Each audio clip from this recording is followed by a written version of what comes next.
I mean, the King does deserve some kind of credit. The royal family do deserve some kind of credit. They have kind of changed slightly since Harry and Meghan have left. Do you think that Harry and Meghan changed the royal family dramatically? Remember, Meghan was only here for 3 years. Do you think they've had a transformative impact on the royal family, or are they just carrying on as normal and, you know, stoically just getting on with the job? No, I think Meghan and Harry have had a hugely negative impact on the royal family. Okay. I think the damage is everlasting and continues. And I think that the tragedy is that they tried terribly hard to help Meghan. After all, Charles escorted her into the wedding in St George's Chapel. The Queen assigned over half a dozen people to look after Meghan, try and help her get into the ways of the royal family.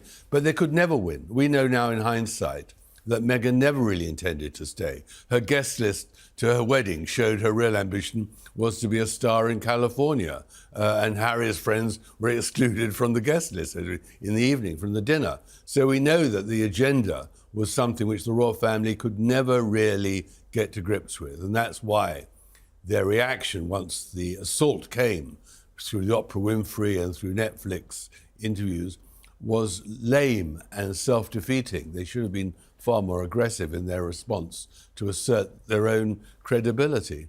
It's really interesting. I remember, you know, reporting on it at the time and trying to get a sense of the atmosphere. And I think there was shock more than anything. I think there was almost a paralysis, particularly after Oprah. They didn't do anything until 24 hours later because it came out in America overnight. And they said, well, we're going to wait till it appears on, I think it was ITV on the Monday evening, and then we will react.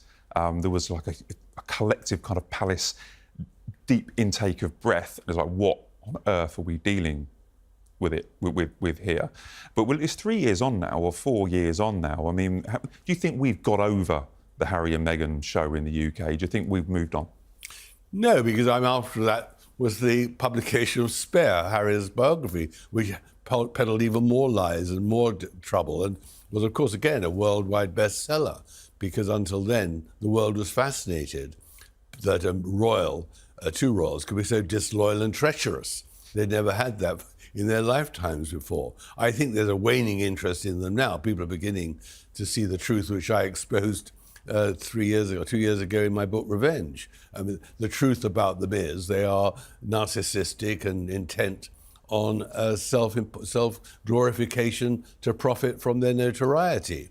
But at the time, no one wanted to believe it. That's always the problem with iconoclasts. They tell the truth, but no one actually wants at the time to believe it could be that bad.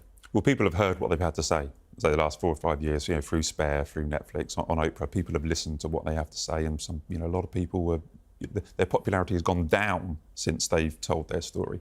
We can talk a lot about the past. When Prince Harry and Meghan Markle stepped down from royal duties in 2020, the world was told it was an amicable exit agreement, a peaceful separation. But according to royal author Tom BOWER, that narrative was a lie.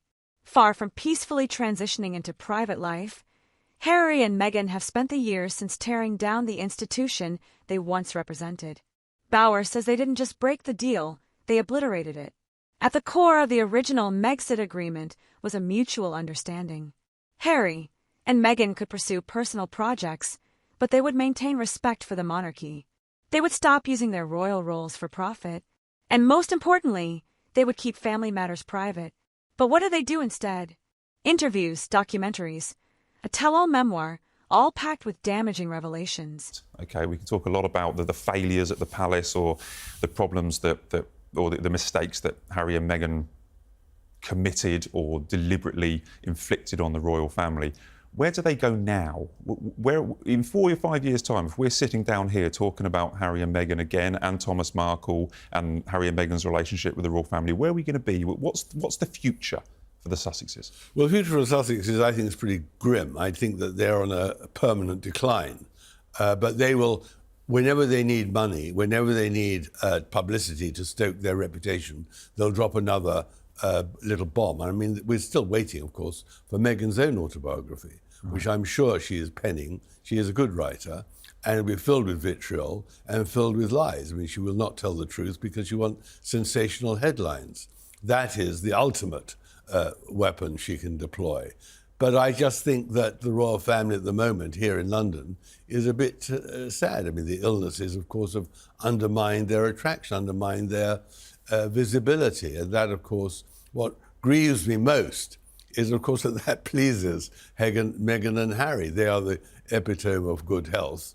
And there's Charles and Camilla and, of course, Kate, all unwell. And that, of course, is a great tragedy for us. Well, they have been quiet.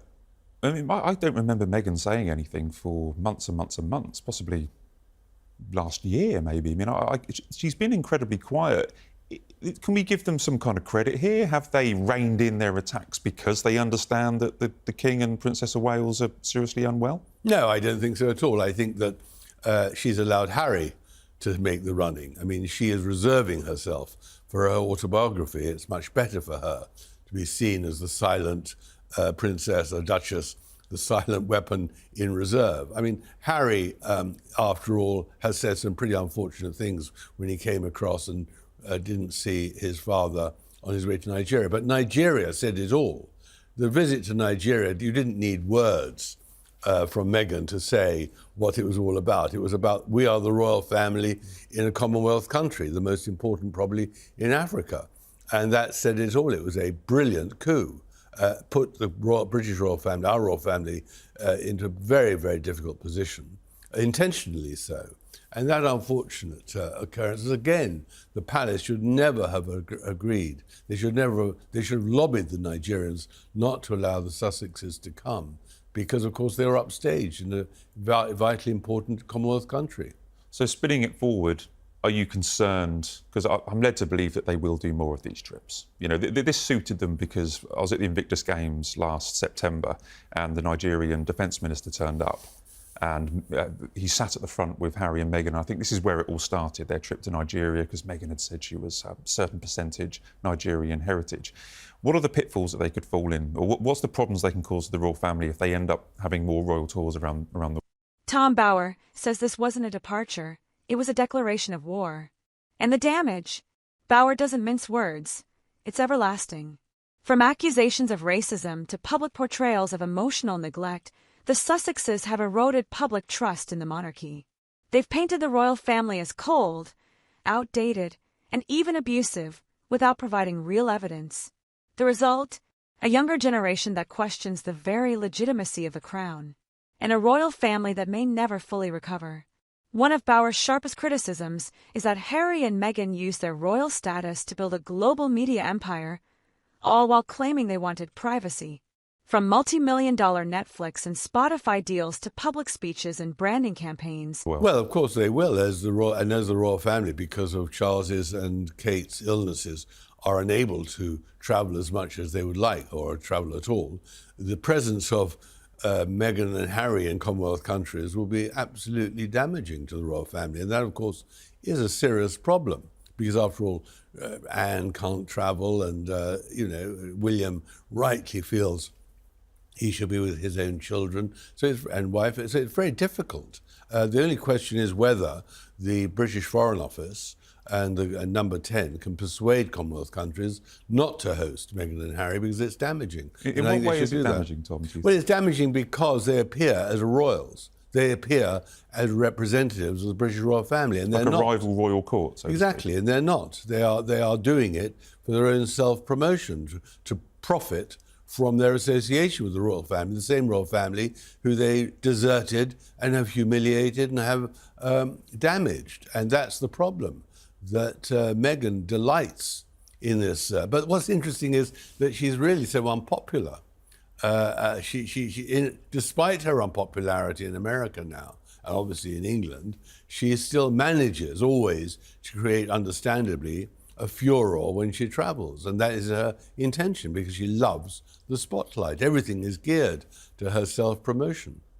Well, the self-promotion was always going to be the problem. So, when the late Queen signed off on the Megxit agreement, it was that they couldn't use the royal titles to make themselves money. They couldn't use HRH. They couldn't use Sussex Royal. That was the key, the key settlement, part of the settlement that really stopped them from doing what they wanted to do. Do you feel, therefore, that they are pushing the boundaries and that maybe, they are overstepping the line and maybe the king needs to step in again? Well, I think there are two things there. First of all, the problem is that they betrayed. They actually, in the end, ignored the agreement that they settled on, because allegedly they were going to California for privacy and to leave the royal family. And they've done the exact opposite. But I think part of the problem has been the weakness of the king. He should never have agreed for their children to get royal titles after the Queen's death. And he should have stripped them of their titles and actually made a declaration that they're no longer representatives or members of the royal family. But Charles prevaricated. He's terrified of, in any way, creating new enemies, so to speak. But I think as well, Charles has behaved weakly because he feels guilt. He feels guilt that Harry keeps on repeating that his great misery and just self-destruction has been the death of his mother and how appalling that has been. But I mean, Harry doesn't understand his own mother, and Charles understandably feels the guilt whatever he does, because obviously he wasn't a great husband to Diana, and wasn't a great father either when he abandoned Harry and William very often at weekends to go and meet Camilla. The Sussexes have made royalty a commodity, not a commitment. They walked away from the responsibilities, but kept the titles, the privilege, and most of all, the attention. That, BOWER argues, is the ultimate betrayal. Tom BOWER is clear. This isn't a rough patch or a family dispute. This is a permanent fracture. The damage caused by Meghan and Harry is not just emotional, it's constitutional. They've undermined the monarchy, monetized their trauma, and violated every term of the deal they agreed to. And now, there's no way back.